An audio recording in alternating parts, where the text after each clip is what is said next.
The zeal together with the sense will be restored. You were weakened. You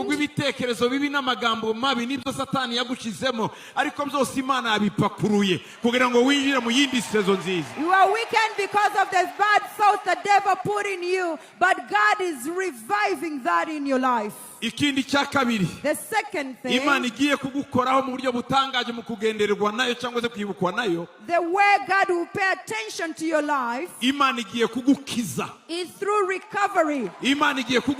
Through recovery, you'll be healed. He will recover.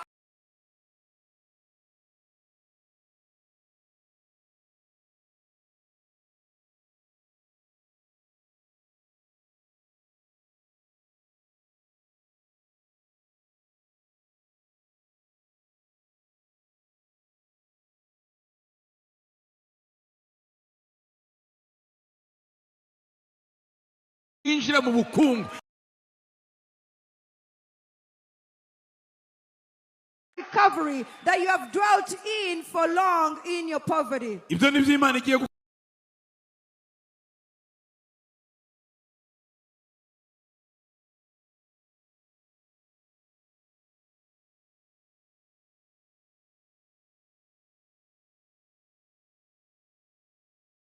The walls that were broken in your home. To rebuild the walls broken in your home. To rebuild the altar that was broken. And to rebuild the pillars that were broken in your home. He will rebuild you yet again, and you will be a whole person. If you are by yourself, he will rebuild you with someone else. It is a year of rebuilding. When they see you, they will say, indeed, they are rebuilt. Let us glorify Jesus. Let's glorify the Lord. God is remembering you. The fourth one, in the tangible, in resources. Resources. Resources. He has heard the cry of many. They say, God, did you forget me? But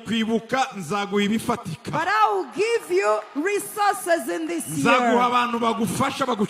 I will give you material resources from people. But I also give you divine resources that will come upon you. You receive divine resources.